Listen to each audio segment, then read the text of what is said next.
Welcome to Boring Classic Literature for Sleep, a quiet place to unwind with gentle readings of classic literature. Each video features calm, unhurried readings of poems, short stories, or excerpts from public domain books designed to help you relax and drift off to sleep. No drama, no excitement, just soft, steady storytelling to end your day.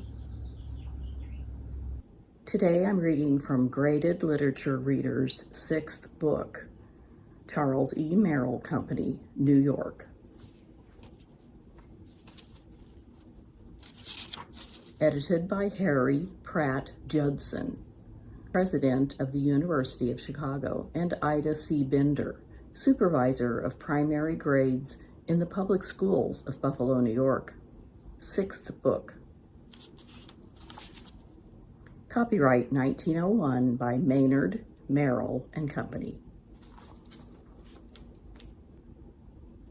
Rain in Summer by Henry Wadsworth Longfellow.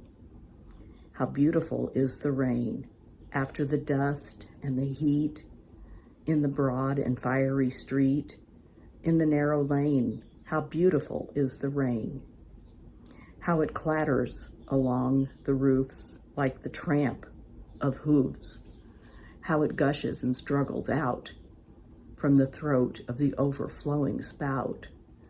Across the window pane it pours, and swift and wide, with a muddy tide, like a river down the gutter roars the rain, the welcome rain.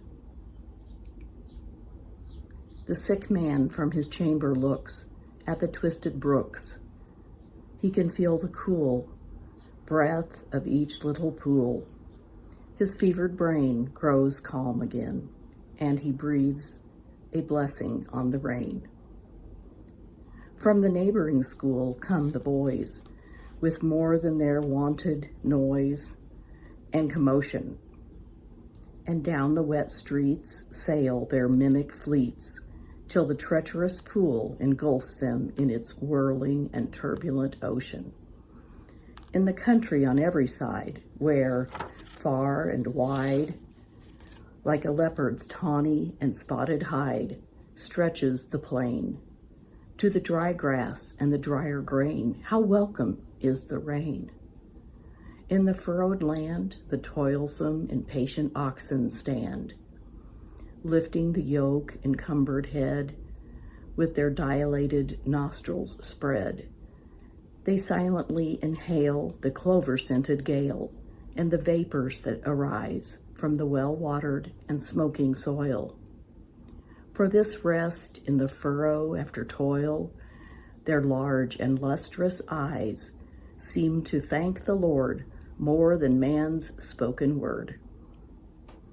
Near at hand, from under the sheltering trees, the farmer sees his pastures and his fields of grain, as they bend their tops to the numberless beating drops of the incessant rain. He counts it as no sin that he sees therein only his own thrift and gain.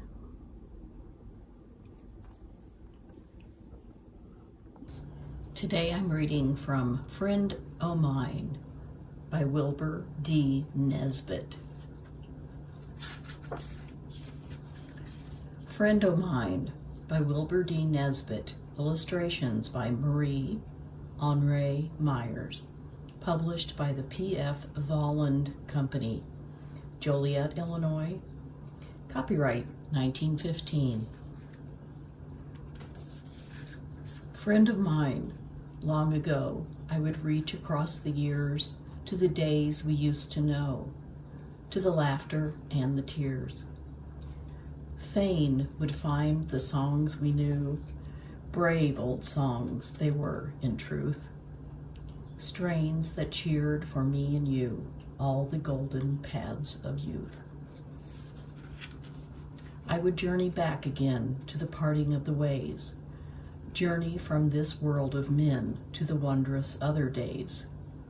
I would find the meadowlands, odorous of mint and musk, find the fields where shadow hands trailed the draperies of dusk. Friend of mine that used to be, ho, the world is long and wide. You have fared afar from me, stout of heart and eager-eyed. I have journeyed here and there, 'neath the palm tree or the pine, but each spot had been more fair. Were you with me, friend of mine? What, though, are the stretching miles? What the darkness of the night, when each of the golden whiles glimmers in the friendly light of the memories we hold, of the days when field and tree and the meadowlands outrolled were the world for you and me. Friend of mine, I blindly reach till again I touch your hand. Thoughts we cannot put in speech come to me, you understand. Friend of mine, I fill the cup to the past of you and me, pledge it ere we drink it up to the days that used to be.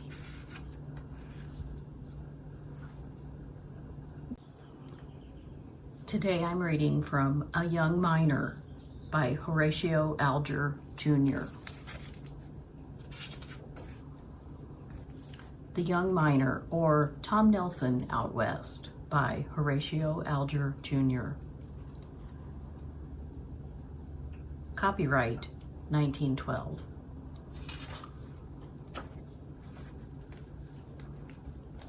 I will read part of Chapter 1. The Young Miner. Chapter 1. The Gold Seekers.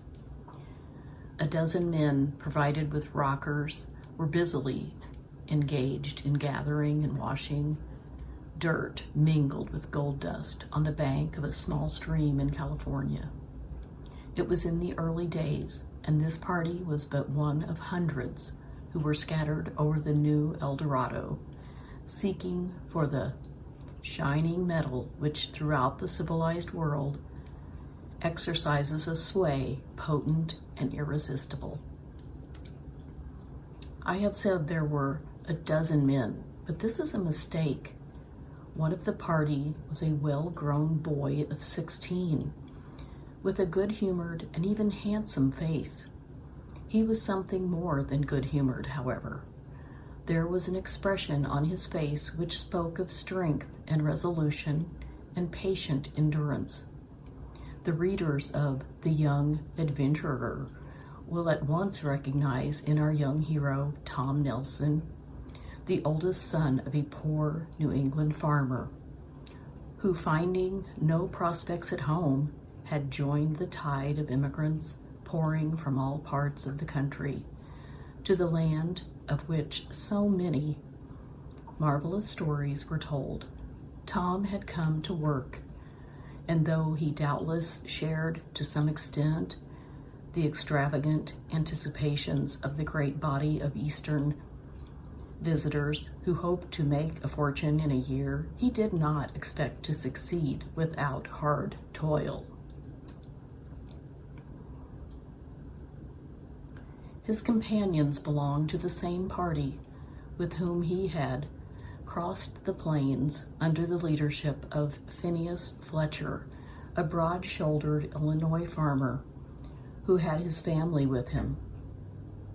Next to Tom was Donald Ferguson, a grave Scotsman, and Tom's special friend, a man of excellent principles, thoroughly reliable, and held in high respect by all, though not possessed of popular manners.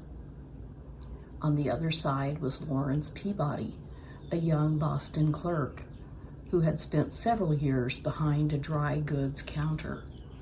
He was soft and effeminate, with no talent for roughing it, and wholly unfitted for the hard work which he had undertaken. He was deeply disappointed in his first work at gold hunting, having come out with the vague idea that he should pick up a big nugget within a short time that would make his fortune and enable him to go home a rich man.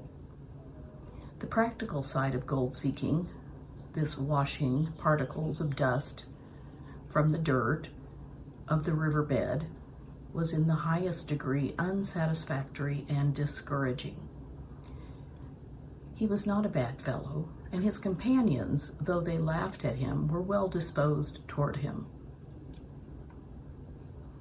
Among the rest, mention may be made of John Miles, Henry Scott, and Chapman, owner of a refractory donkey named King Solomon. Not far away from the river were the tents occupied by the miners. There was but one house, roughly built of logs. This was occupied by Captain Fletcher and his family. He had not had the trouble of building it, but had found it ready for occupation, having been constructed by a previous party, who had wandered farther down the river in search of richer washings. In fact, it was this building which had decided our party to remain.